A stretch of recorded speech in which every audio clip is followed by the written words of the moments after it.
toutes les nuits, je me réveillais pour pratiquer mes sortilèges.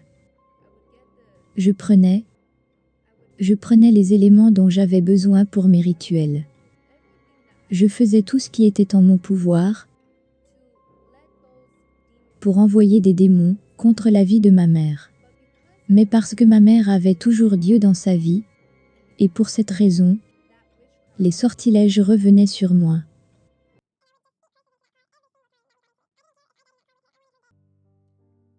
Bonjour tout le monde.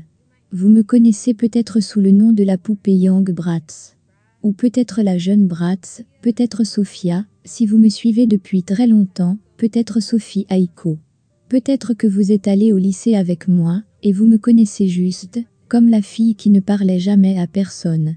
Et je suis sûre que j'ai encore l'étiquette de cette époque. Je vais aborder tout cela plus tard. Mais que vous soyez nouveau ou non, je ne me suis jamais correctement présentée. Donc j'aimerais le faire pour la première fois dans cette vidéo. Salut, je m'appelle Maria, et j'ai 18 ans. J'habite à Tucson en Arizona. Même si tu n'es pas religieux, j'espère juste que tu m'écouteras, à propos des choses que j'ai vécues, et où j'en suis maintenant, grâce à Dieu. Je voulais vous prendre avec moi, tout au long de ce voyage, sur ce qui m'a amené à ce point. Ce qui m'a amené à la dépression, ce qui m'a fait me tourner vers les choses que j'ai faites. Donc reprenons. Je veux dire, peut-être vers l'âge de 3, 4 ans, à très jeune âge. En fait, je ne me souviens de rien de cette époque, parce que qui se souvient des choses de l'âge de 3 ou 4 ans? Mais le diable a une façon d'utiliser les choses dans ta vie pour te faire du mal. Que ce soit plus tard, ou à ce moment-là. Et il s'est assuré que je me souvienne de tout le mal quand j'avais cet âge. Ma mère m'a eu, quand elle avait 16 ans, et mon père avait 18 ans. Donc autour de cette période, vous voyez qu'ils étaient encore très jeunes.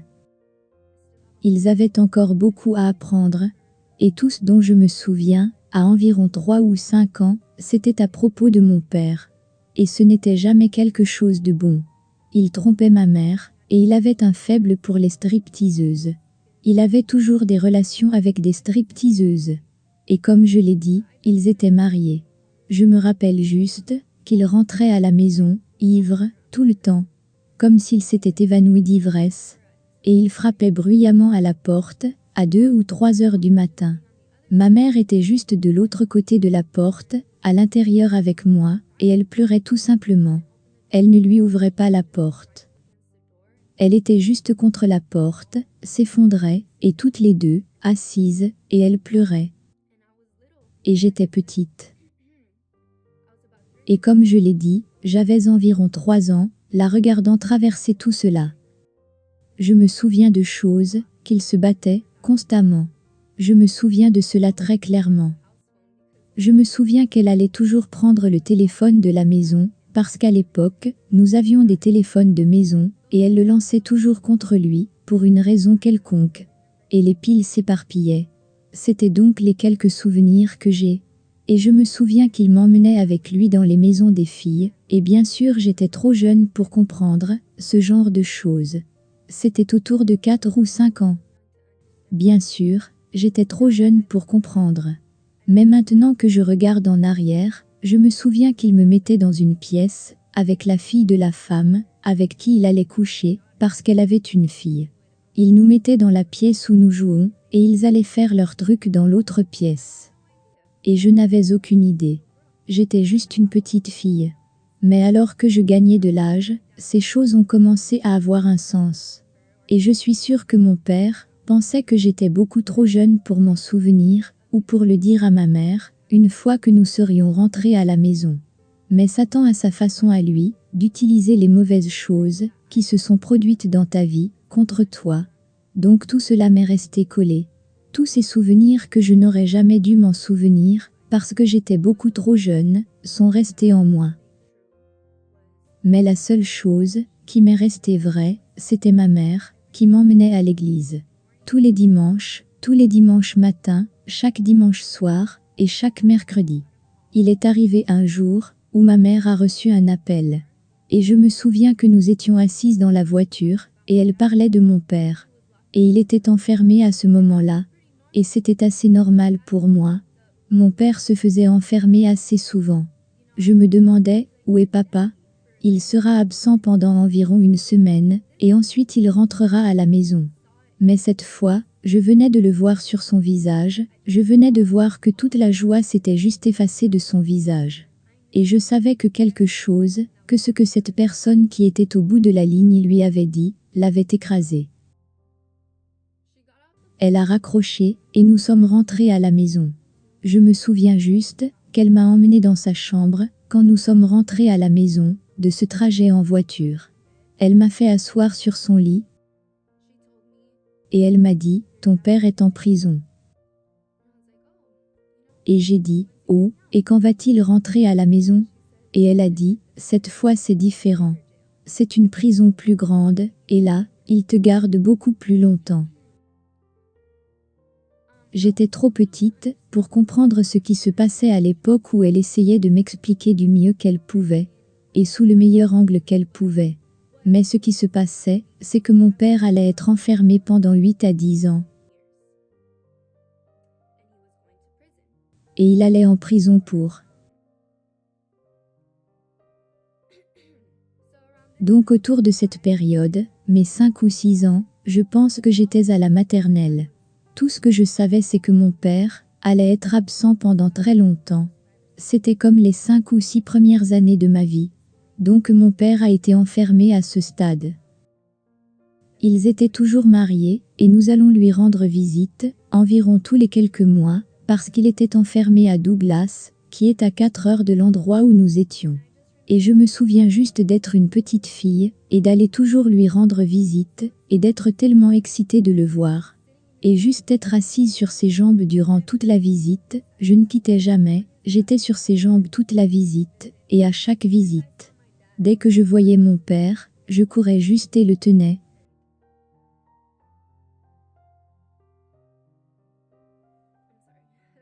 Je suis désolée. Donc il jouait aux cartes avec moi, il m'a appris comment jouer, tout, du poisson rouge, aux jeux de vitesse. J'ai appris tous les jeux de société, quand nous allions rendre visite à mon père en prison. Quand je m'asseyais sur ses genoux, il me disait, à chaque fois, que cela n'arriverait plus jamais. Quand je sortirai, les choses vont être différentes. Ta mère et moi, allons tout arranger. Je vais être un bon père pour toi. Je vais être un bon mari pour ta mère. Et j'aimais juste entendre des choses comme ça. J'étais si naïve que je pensais que quand mon père sortirait, qu'il allait être un prédicateur. Tout cela montre à quel point j'étais innocente et jeune. J'étais comme, oh mon père va être le meilleur homme de Dieu. C'était comme ça que j'imaginais mon père, dans cette cellule de prison. Et il me rassurait, à chaque fois, que ça allait être différent, que les choses iraient mieux. Et je lui faisais confiance. Je lui faisais confiance sans nul doute dans mon esprit. Mais même lorsqu'il était en prison, mon père continuait toujours à garder contact avec quelques-unes des stripteaseuses avec lesquelles il couchait pendant qu'il était avec elles. Donc mon père est enfermé. Il vient de recevoir la plus grosse peine qu'il ait jamais eue. Et il appelle les stripteaseuses, au lieu de ma mère, pour voir comment se déroule leur journée. Il appelle les stripteaseuses, au lieu de sa fille, pour savoir comment je vais. Et cela m'a pris encore quelques années pour que je comprenne qui était mon père et ce qu'il faisait. Et au cours de ces quelques années, ma mère a demandé le divorce. Cette fois, j'étais assez grande pour comprendre. Bien sûr, je n'étais pas contente de cela. Quel enfant veut que ses parents se séparent? Et c'est à ce moment-là que sa vie a commencé à basculer.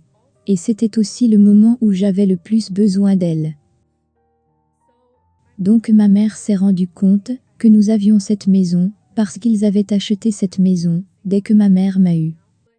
Elle a réalisé que nous avions une maison de 3 chambres qu'elle devait payer par elle-même et 2 enfants parce que j'avais aussi mon petit frère. Elle a obtenu ce divorce et a commencé à travailler sur 2 boulots. Mon frère, je l'aime à mourir.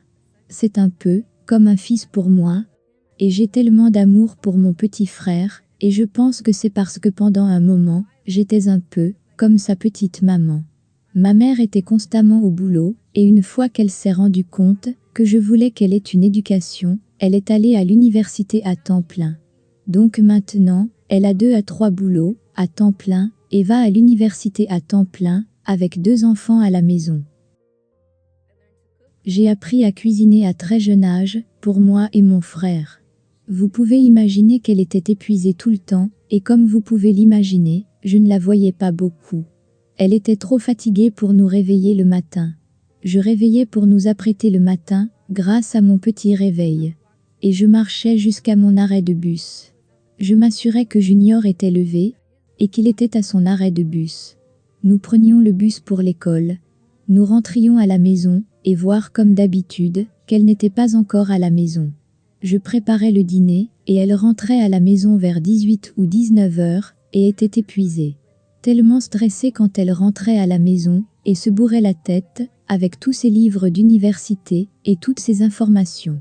Elle n'avait pas de temps pour nous. Je me souviens qu'il y a des semaines, elle était tellement fatiguée, que je devais préparer son dîner, et l'emmener dans sa chambre et littéralement la nourrir, pendant qu'elle étudiait. Elle était tellement absorbée par tout le reste, qu'elle ne mangeait même plus. Alors je prenais le repas dans la pièce pour elle. Maman, tu as besoin de manger.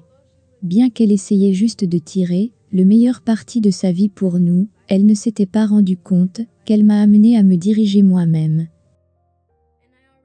Déjà que je n'avais pas de père, je me sentais déjà si seule.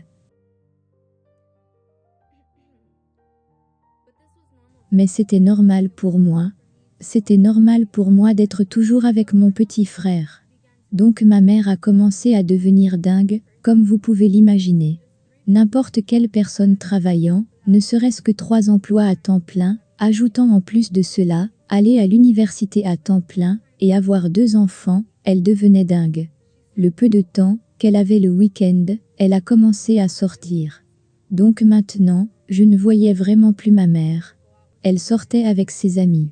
Et je me souviens que ça commençait juste par aller prendre un verre, tout au long de la journée.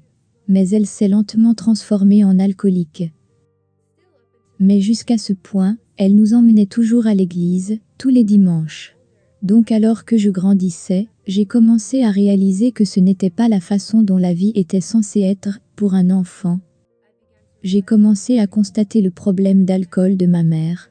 J'ai commencé à constater que je prenais soin de mon frère.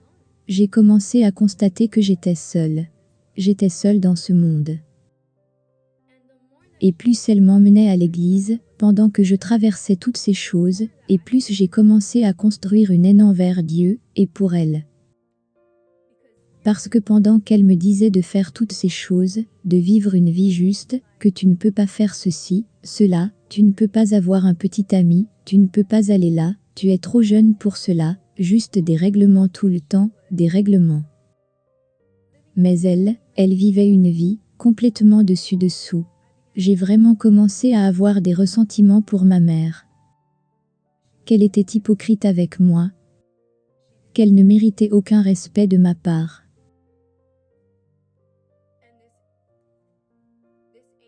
Et cette colère était devenue tellement forte envers elle, et tellement forte envers Dieu, que j'ai commencé à me rebeller. Et c'était vers ma 6e année primaire, vers mes 12, 13 ans. Ce n'était jamais avec des étudiants. Ce n'était jamais avec des étudiants, je le faisais toujours avec des adultes. J'étais cette gamine qui le faisait. Dans ma 6e année scolaire, je me souviens que je me suis fait 3 enseignants de l'école. Et si tu es allé à l'école avec moi à cette époque, tu sais que j'étais un gâchis. J'étais une petite fille tellement méchante. Je me souviens que je faisais pleurer les enseignants tout le temps. Il y avait cette enseignante particulière, elle était si gentille, une dame blonde de 35 ans, et j'ai vu des automutilations sous son bras. J'ai eu du mal à me mutiler moi-même, j'étais douée pour le cacher. Je portais toujours mes pulls, j'étais une petite fille. Et j'ai vu ces automutilations. J'ai attrapé son bras, et je l'ai levé, pour que toute la classe puisse les voir. Et j'étais comme, regardez-la, elle est déprimée, elle est immo, elle se mutile elle-même, et je n'ai plus jamais revu cette enseignante. J'ai commencé à aimer ce sentiment d'être juste mauvaise. Je ressentais comme quelque chose qui me faisait me sentir puissante. Ma mère voulait continuer à m'amener à l'église, mais je lui ai dit que je ne voulais plus y aller. Et elle me forçait. Et j'ai commencé à haïr Dieu aussi. Mais une chose que je ne pouvais pas nier, c'était que Dieu était réel. Pour ça, ma mère me l'avait définitivement prouvé. Donc je ne pouvais tout simplement pas ne pas croire, je ne pouvais pas être athée. Ce serait stupide, parce qu'en fin de compte, je sais qu'il existe. Alors quelle est la meilleure chose à faire? Quel est le contraire de Dieu? Je me suis tournée vers le satanisme. Je me suis tournée vers la sorcellerie. Et cette haine n'a fait que grandir, et grandir, et grandir, parce que rien ne changeait. Et maintenant ma mère a un nouvel homme dans sa vie. Et je le détestais. C'est mon beau-père aujourd'hui. Mais je l'ai détesté pendant très longtemps. Et donc maintenant, en plus de tout avec quoi, elle me confondait, elle avait des relations sexuelles. Et je n'avais jamais vu auparavant ma mère avec un autre homme que mon père. Oui, elle sortait et faisait la fête, mais c'était toujours avec d'autres filles que je connaissais. Et maintenant cet homme arrive. Il ne la traite pas bien. Et j'étais comme, maman, mais que fais-tu? Tu me prends la tête pour tout ce que je fais de mal, et tu vis une vie pire que celle à laquelle j'avais jamais pensé. Donc cette sorcellerie, rapidement je l'ai tournée contre elle. Je voulais la mort de ma mère. Les sortilèges ont commencé doucement.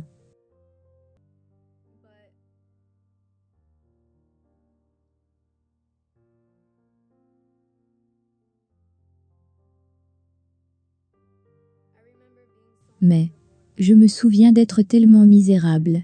J'étais si en colère contre elle.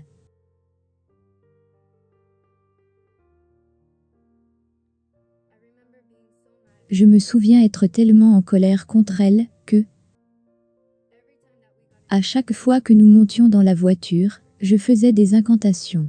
Je disais des malédictions dans cette voiture, chaque fois que nous la prenions. Je m'en fichais, si je mourais dans cette voiture avec elle, je voulais sa mort. Donc à chaque fois que nous montions dans une voiture, je priais pour cela. Évidemment pas envers le bon pouvoir, pour la tuer tout simplement. Tu es là avec cette voiture juste en face de moi. Et si vous devez prendre ma vie avec elle, faites-le. Je m'en fiche. Toutes les nuits, je me réveillais pour faire mes sortilèges. Je prenais les ingrédients dont j'avais besoin pour mes rituels, je faisais tout mon possible pour envoyer ces démons contre la vie de ma mère. Mais parce que ma mère avait toujours Dieu dans sa vie, malgré les choses qu'elle faisait, ma mère a toujours gardé Dieu dans sa vie. Et à cause de ça, ces sortilèges rebondissaient sur moi. J'ai reçu tout ce que j'ai dit contre la vie de ma mère. Je les ai reçus en retour. Donc au lieu que ce soit elle qui traverse l'enfer ou qu'elle meure, j'ai commencé à avoir des démons.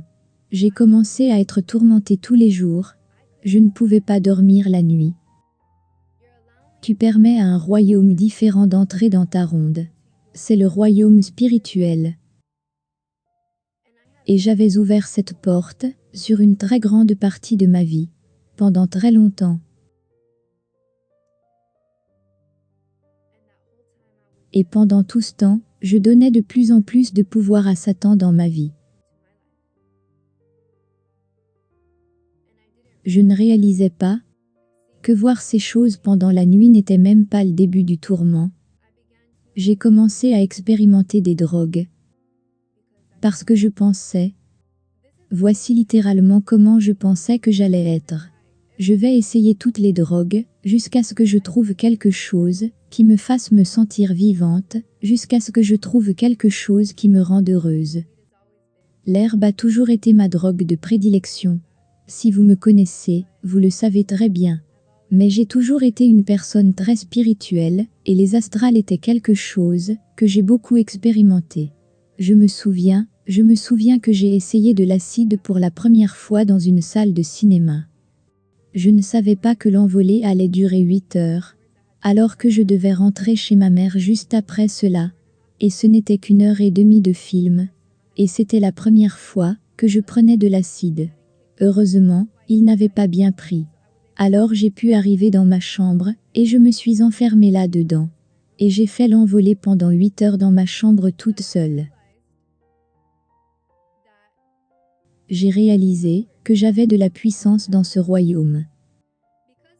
Parce que j'avais fait de la sorcellerie, parce que j'avais déjà autorisé à des démons et à tous ces esprits à entrer dans ma vie. Quand je faisais les astrales, j'étais automatiquement dans ce monde.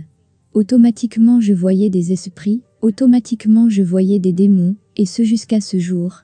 Si je devais faire des champignons maintenant, si je devais faire de l'acide, je serais automatiquement dans le monde spirituel.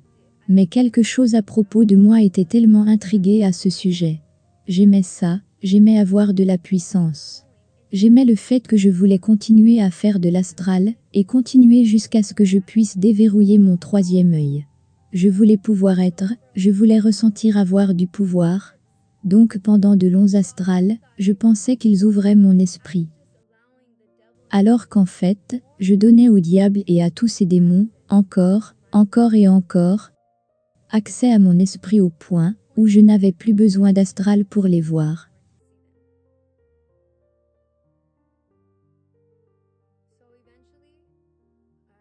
Donc finalement j'ai grandi, je suppose un peu. Et j'ai réalisé que ma mère est juste un être humain, et qu'elle fait des fautes comme toute autre personne.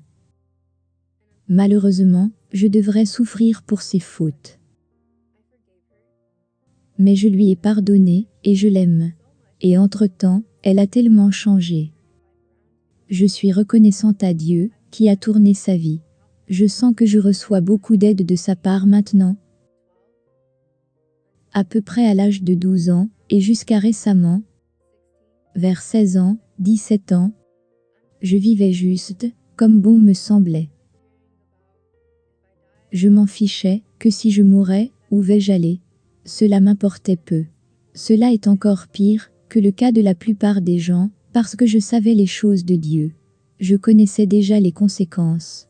Mais je vivais toujours comme ça. Pour remplacer ce père d'amour, qui m'avait manqué dans mon enfance.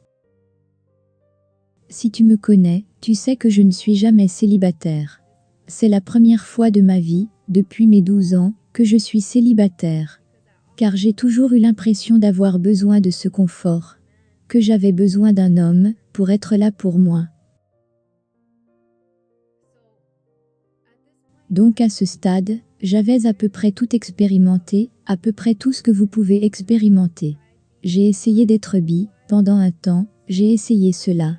J'ai essayé la luxure avec les hommes. J'ai été dans une relation abusive, j'étais beaucoup plus abusive que lui. Je le confesse maintenant. J'ai essayé des drogues. J'ai essayé la sorcellerie, j'ai essayé le satanisme. Je veux dire, où vais-je me tourner maintenant? Rien ne me procure de la joie. Rien ne remplit ce vide dans mon cœur. Quelque chose devait changer. Je me suis laissé aller à tout. Alors que Dieu me tendait la main tout ce temps. Ce dimanche-là, j'étais tellement déprimée. J'étais tellement bas, et je ne suis pas allée à l'église, ce dimanche matin-là. J'avais l'intention, tout comme la semaine précédente, et la semaine précédente, et la semaine précédente. Et le mois précédent, je disais que j'irais à l'église demain. Ça ne s'est pas produit. Ça ne s'est pas produit, ça ne s'est pas produit. Je ne m'obligeais pas moi-même, je me laissais juste aller comme je le voulais. Mais ce dimanche soir-là,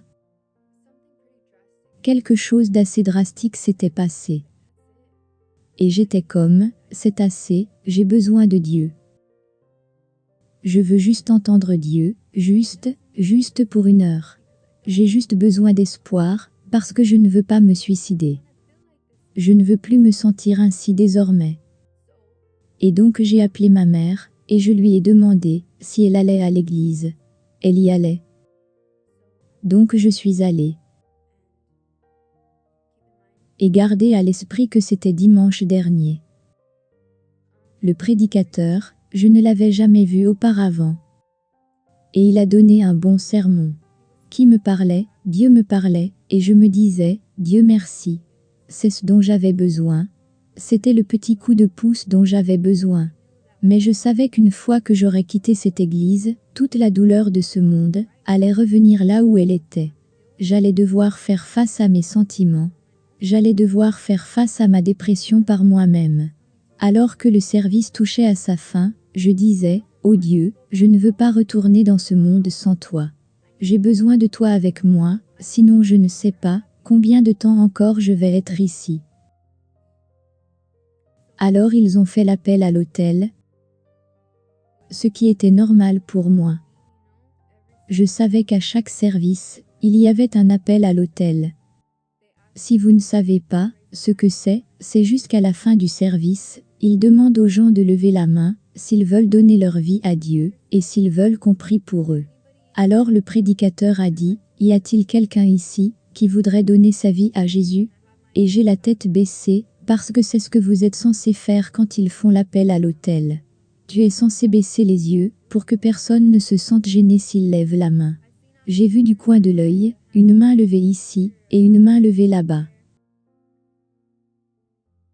Et j'ai senti quelque chose à l'intérieur de mon esprit pour la première fois me disant, tu dois le faire aussi. Et j'étais comme mais non, je ne vais pas lever la main dans cette église, avec ces milliers de personnes qui me regardent, et ressembler à une insensée. Je ne vais pas faire ça. J'ai dit non Seigneur, je ne ferai jamais ça. Je ne lèverai jamais la main pour cet appel. Et puis le pasteur a dit, les rétrogrades aussi, les personnes qui étaient autrefois avec Dieu, mais qui ne le suivent plus, ces gens ont besoin de lui. Et j'ai juste vu Dieu parler à mon esprit. Je l'ai trouvé, j'ai senti une voix si puissante, si inexplicable dans mon esprit qui m'a dit, Maria, fais-le. Alors j'ai levé ma main. Je n'ai jamais entendu cette voix auparavant. Gardez à l'esprit que je suis très habituée au domaine spirituel, comme je l'ai dit plus tôt. Je faisais constamment de l'astral juste pour entendre, pour voir, de l'autre côté. Je voyais des démons, je les entendais me parler. Mais je n'ai jamais entendu une voix comme celle-ci, si claire, si distincte, si puissante, que je ne pouvais pas ne pas écouter. Alors j'ai levé la main, et je suis allée là-bas, et j'ai fait la prière de repentance. Mon Dieu, pardonne-moi pour mes péchés, et rends-moi pur à nouveau. Puis il a dit, que tous ceux qui sont venus à l'autel se lèvent. Et il y avait beaucoup de gens qui priaient, à ce stade-là. Il n'y a pas que les gens qui voulaient se repentir. Tout le monde prie à l'autel. Donc tout le monde se lève, et il y a une bonne centaine de personnes qui se lèvent. Et puis tous ceux qui sont encore assis, tout en arrière, derrière nous dans leurs chaises. Je vais mettre une photo, pour que vous puissiez voir. Je suis prosternée devant l'autel, le prédicateur devant nous, et il y avait des gens derrière nous toujours assis dans leurs chaises. Alors le prédicateur descend des marches, il met la main sur une petite fille. Et il prophétise sur elle. Et si vous ne savez pas ce que c'est, quand quelqu'un prophétise sur vous, ce n'est plus vraiment le prédicateur qui parle, c'est presque comme parler en langue. Mais là c'est Dieu qui parle à travers eux. Et vous savez que ce n'est plus le prédicateur qui parle, tout comme la possession démoniaque, où les démons parlent. L'Esprit de Dieu aussi prend le contrôle des personnes, pour parler à travers elles. Tout comme la possession démoniaque, l'Esprit de Dieu aussi. Je sais qu'il n'avait pas parlé à cette petite fille avant. Mais le voilà, lui disant tout ce qu'elle allait traverser, que Dieu allait l'aider. Et j'étais comme, oh, durant toute ma vie, j'ai vu des gens recevoir des prophéties, à des moments impromptus. Oh, tu vas être un grand prédicateur de Dieu un jour. Et toi, tu vas être une merveilleuse femme de Dieu, et tu vas faire ceci et cela, et Dieu va t'aider à aller ici. Mais on n'avait jamais prophétisé sur moi. Et je suis à l'église, depuis que je suis née. Donc le prédicateur va et vient de l'autre côté de l'autel, met ses mains sur les gens, prophétise sur eux. Et il passe juste à côté de moi, et alors qu'il passe près de moi, ô Seigneur, quelque chose est sur le point de se passer. J'ai ressenti à nouveau une présence que je n'avais jamais ressentie avant. Alors il s'est retourné, il m'a regardé, il a dit, « Quel est ton nom ?» Et j'avais peur. J'étais sur le point de répondre Sophia, je voulais répondre Sophia, je ne voulais pas qu'il sache mon vrai nom. Je voulais répondre Sophia, je ne voulais pas qu'il sache. Mais j'ai dit mon vrai nom Maria. Et il a prononcé des paroles dans ma vie, que seul Dieu pouvait prononcer. Ce n'était plus le prédicateur qui parlait. Il a dit des choses de ma vie, que je n'avais jamais dites à personne. Il a parlé de ma sorcellerie. Il m'a littéralement lu comme un livre, à l'intérieur et à l'extérieur. Pour les autres il avait juste dit, « Toi tu vas faire ça, toi tu feras ceci ». Mais quand il a prophétisé sur moi, il m'a attrapé, et il a fermé les yeux, et je pouvais juste dire, que ce n'était plus lui qui parlait, c'était mon Dieu. Restez encore ici, je n'ai pas fini. Quel est ton nom, ma chère? Excusez-moi. Maria. Quel âge as-tu? 18 ans? Viens-tu à l'église ici? Ok. Amen. Je vais juste prier pour toi, Maria. Le Seigneur te dit, ma fille, l'ennemi t'a réclamé pour te cribler comme du froment. Beaucoup de sorcellerie et d'incrédulité sont entrées dans ton esprit, me concernant, dit le Seigneur. Certaines ce sont des portes que tu as ouvertes, et des voix que tu as permis de te parler, mais je te dis, écoute ma voix, et écoute ma parole. Tu es accepté, dis au Seigneur. Je ne t'ai pas rejeté. Je ne suis pas en colère contre toi. Tu n'es pas un accident, tu es né pour un temps comme celui-ci. Je t'ai créé, tu es une créature, si admirablement et merveilleusement faite à mon image, dit le Seigneur. Tu seras une femme de Dieu, une femme de vertu, une femme, oui une agnelle, très proche du berger, c'est mon cœur pour toi ma fille. Mais tu dois coopérer avec moi, dans ton cœur. C'est de là que tout vient, pas dans les devoirs pour l'Église, mais de ton cœur, dit le Seigneur. Je veux t'aimer, te connaître et te suivre. Si tu fais ça, ce ne sera pas une corvée. Ce ne sera pas un fardeau, ce ne sera pas une performance que tu devras accomplir, mais ce sera de l'amour. Mes yeux brûlent comme le feu, et ce feu est mon amour pour toi, dit le Seigneur. Et je veux que tu le vois, je veux que tu le saches, parce que je t'ai créé pour être une marque de feu. Je t'ai créé pour être un témoin puissant, et un témoignage puissant pour moi. Je t'ai donné des dons et des talents, et cela est destiné à ce que je veux faire dans, et à travers ta vie. Ne laisse pas l'ennemi avoir son chemin, choisis-moi et je serai ton ultime défenseur, dit le Seigneur.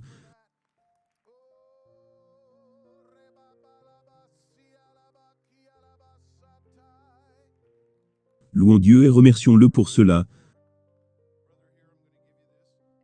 Et j'ai fondu en larmes. Je ne pleure pas devant les gens. Pour cette vidéo vous pourriez dire, oh, elle y est très émotionnelle. Mais si vous me connaissez, vous savez que je me suis enveloppée d'un personnage très fort. Et j'ai fondu en larmes, devant ces 400, 300 personnes, parce que Dieu m'a lu. Il savait exactement ce que je ressentais.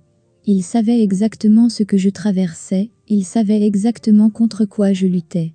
Et il était là pour m'aider. Je suis très contente de le dire, je fus finalement et véritablement sauvée cette nuit-là. J'ai parlé en langue pour la première fois. Si vous ne savez pas ce que c'est, peut-être que je ferai une autre vidéo pour cela. Parce qu'habituellement quand tu vas à l'église, et reviens, tu fais face aux tentations de ce monde, et à toutes les blessures de ce monde, et Satan veut juste t'écraser. Dès que vous sortez de l'église, il vous écrase, mais quand vous avez ce Saint-Esprit de votre côté, et avez la capacité à parler en langue contre lui, vous vous sentez vraiment comme si, rien ne pourra vous arrêter. Et je vais insérer l'audio, parce que j'ai eu toute la prédication de ce soir-là sur CD. Je suis allée dans la salle de studio, et j'ai demandé si je pouvais avoir toute cette prédication sur CD, afin que je puisse écouter ma prophétie, encore, et encore, et encore. Je veux entendre ces paroles de Dieu, encore, et encore, et encore. Le diable est la raison pour laquelle il y a tant de laideur dans ce monde. Et il nous a convaincus de penser que c'est Dieu qui veut cela. Que c'est Dieu qui a mis le viol sur cette terre, que c'est Dieu qui nous a mis dans la tristesse, c'est Dieu qui fait que toutes ces choses se produisent. Non. C'est le mensonge en provenance de l'enfer. Si les choses étaient comme Dieu l'a voulu, ce monde serait tellement différent. Je pense qu'on serait toujours dans le jardin. Nous aurions tout ce dont nous avions besoin sur les arbres. Mais nous avons construit ce monde. Nous y avons apporté la corruption dans ce monde. Mon Dieu est grand. Mon Dieu est tout-puissant.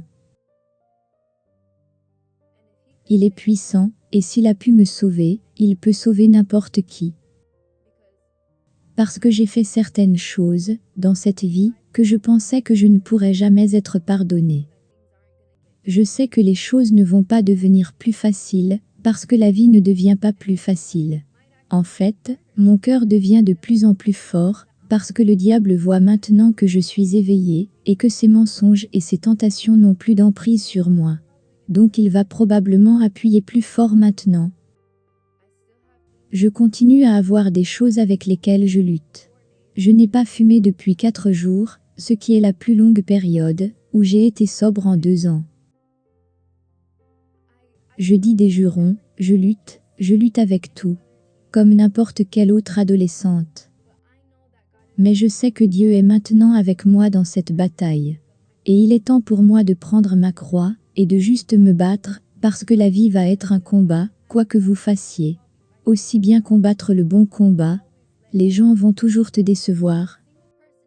Il n'y a pas d'une seule personne, qui ne va pas te décevoir, parce que ce sont des humains. Ils n'y peuvent rien. Peu importe à quel point ils vous aiment, peu importe à quel point ils tiennent à vous, ils vous décevront. Tu te décevras toi-même. N'ayez jamais confiance en votre moi. Vous n'êtes pas fort, tu es humain, ne faites pas confiance aux drogues. Parce qu'elles partent, en vous laissant plus bas. Rien ne comble ce vide, comme Dieu le fait. Aucun homme, aucune femme, aucune chose, aucun vêtement, aucune somme d'argent. Je suis juste très reconnaissante qu'il ait finalement percé vers moi et qu'il m'ait parlé comme il l'a fait. J'ai traversé beaucoup de choses et personne ne le sait vraiment. Je pense que j'ai toujours simplement dégagé une ambiance vraiment morose et forte. Et il est temps de mettre cela de côté. Parce que tout le monde a besoin d'aide. Tout le monde souffre, tout le monde se bat. J'avais besoin de partager cela parce que ma vie est en train de changer. Je veux commencer à faire les choses différemment, parce que si tu veux voir différemment, tu dois bouger différemment. Et c'est là que je suis. Je me fiche de qui je dois perdre, je me fiche de ce que je dois arrêter de faire, ce que je dois arrêter d'écouter, ce que je dois arrêter de faire. Je m'en fiche, parce qu'en fin de compte, je sais que le plan de Dieu est tellement plus grand que le mien. Je sais qu'il a un but pour ma vie, et il m'a dit cela dans cette prophétie. J'ai des talents, il m'a dit qu'il m'en a donné.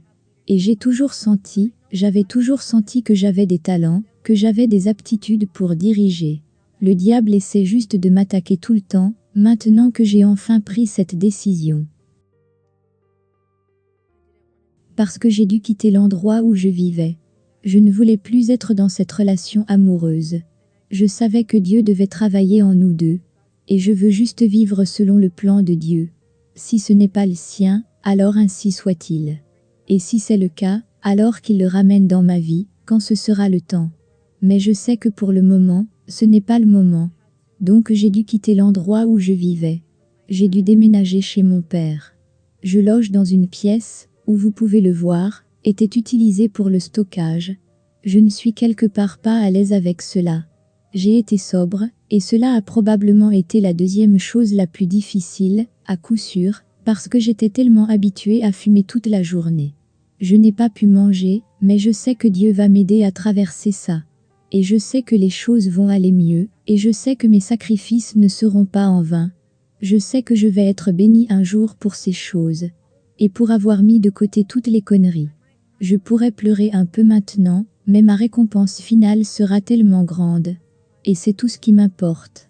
Si vous êtes resté jusqu'à la fin, je suis tellement reconnaissante, j'espère que d'une manière ou d'une autre, que cela vous a peut-être parlé un peu. Je veux commencer à vivre pour Dieu. Et j'espère que vous êtes prêts à faire ce voyage avec moi, et d'être patient avec moi aussi, parce que je ne suis pas parfaite. Nous vivons à la fin des temps, et il est temps de faire une différence. Désolé pour l'éclairage. Le soleil était là pendant la première moitié, mais plus maintenant. Mais je veux juste vous donner de l'espoir. Je veux juste faire savoir que qui que tu sois, garçon, fille, quelle que soit la situation dans laquelle tu te trouves, quel que ce soit ce que le diable te jette, quel que soit le mensonge, quel que soit ce que tu as fait dans ta vie, Dieu t'aime. Dieu t'aime plus que toute autre chose. Tu vaux quelque chose. Tu as du talent. Tu as quelque chose à offrir à ce monde. Chacun d'entre nous a quelque chose que l'autre personne n'a pas. Et tu peux contribuer par ton talent à ce monde. Je sais ce que c'est que de vivre chaque nuit et contempler. Est-ce que je veux être encore en vie? Est-ce que je veux me réveiller pour un autre jour? Je sais ce que c'est que d'y être. Et je veux juste faire savoir que seul Dieu peut te sortir de là. Dieu seul, tout le reste ne va pas durer. Je te l'assure. Nous vivons dans un monde déchu. Nous vivons dans un monde de péché. Il est la seule lumière, il est le seul, il est le prince de paix. Il est la seule pièce, il est le seul équilibre dans ce monde corrompu et laid. Je veux vraiment voir ma génération prospérer. Je veux vraiment voir ma génération briser tous les liens générationnels. Nous devons être la génération du changement. Tout ce que vous avez à faire est de vous repentir et de lui demander de venir dans votre vie. C'est tout ce qu'il faut. Et à partir de là, il s'occupera du reste. Je n'ai rien divulgué à personne. Je m'en fiche, si tu es noir, si tu es blanc, si tu es gay, si tu es hétéro, si tu es en hauteur ou à terre, si tu es un meurtrier, si tu n'es jamais dit des jurons dans ta vie, je m'en fiche. Dieu t'aime. Dieu t'a créé pour quelque chose. Dieu t'a créé avec un but, et commençons par découvrir ce but. J'espère que vous continuerez avec moi dans ce voyage, et encore une fois, je vais me battre, je vais tomber, mais Dieu me reprendra immédiatement. Et j'espère que certains d'entre vous avaient décidé de me rejoindre dans ce voyage. Je vous aime les gars, je suis tellement reconnaissante pour vous les gars. Et il y a beaucoup de contenu à venir. J'en ai fini d'être triste, j'en ai fini d'être déprimée, j'en ai fini de laisser les choses me retenir. Dieu va faire des choses incroyables dans ma vie. Et j'ai hâte que vous les voyiez. J'espère que vous allez passer une bonne nuit ou une bonne journée, quelle que soit l'heure où vous regardez. Et oui, que Dieu vous bénisse.